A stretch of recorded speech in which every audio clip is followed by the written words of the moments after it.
Saat ini kami BBKSDA Papua, Lestari, MMP, dan juga masyarakat sekitar sedang melaksanakan kegiatan inventarisasi keanekaragaman hayati di cagar alam Pegunungan Siklop.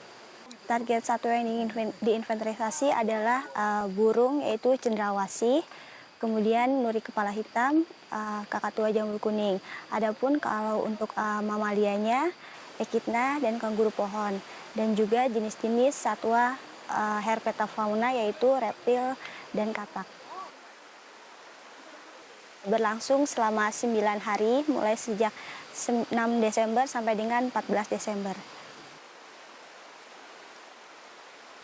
Data-data ini akan sangat berguna untuk menyusun strategi konservasi cagar alam Pegunungan Siklop.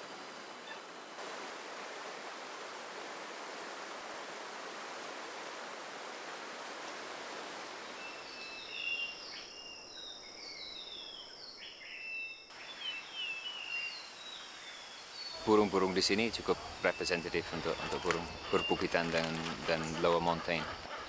Sampai sekarang ada 85 jenis dari bawah sampai ke ketinggian 1.200. Dari Ormu ya jelas ada kebun, tapi mendukung burung-burung juga, dan dalam jangka waktu pendek saja hanya 3 km sudah sangat bagus.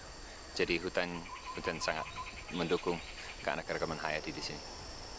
Tidak ada yang unexpected, tapi masih belum menemukan beberapa jenis yang seharusnya ada di sini. Jadi mungkin kita harus perlu lebih banyak waktu untuk survei. Nah, kalau kami di sini sampai 2000 meter, ya bisa menemukan hampir semua jenis yang ada di sini.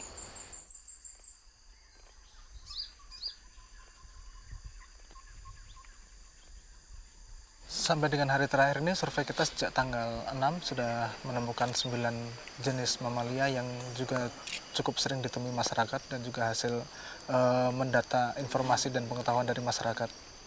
Untuk mamalia sendiri sebenarnya cukup banyak terlihat tanda-tanda keberadaannya. Jadi sebenarnya walaupun yang terekam dalam kamera ataupun yang terdapat di dalam perangkap tikus dan sebagainya itu sedikit, tapi sebenarnya itu sangat masih melimpah di wilayah ini, dan kondisinya masih cukup baik untuk keseluruhan wilayah Siklop.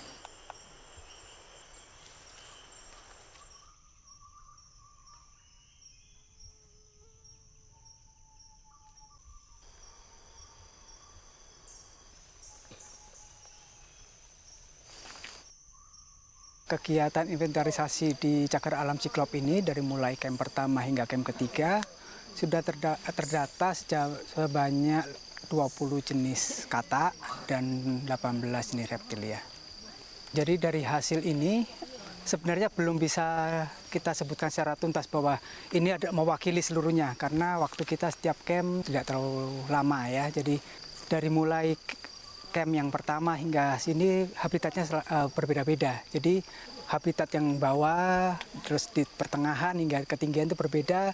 Ada herpet yang dari bawah hingga pertengahan bisa, tapi begitu masuk pertengahan dia tidak ada lagi untuk yang di habitat yang di ketinggian. Dan mulai pertengahan hingga ketinggian ada beberapa herpet yang survive di habitat tersebut. Banyak hal-hal unik yang dapat kita temukan di sini, terutama di daerah ketinggian. Karena di cagar alam Siklop, di Pegunungan Siklop ini terpisah dengan pegunungan-pegunungan yang lain. Sehingga di dalam cagar alam ini di daerah ketinggian berbeda dengan di daerah lain.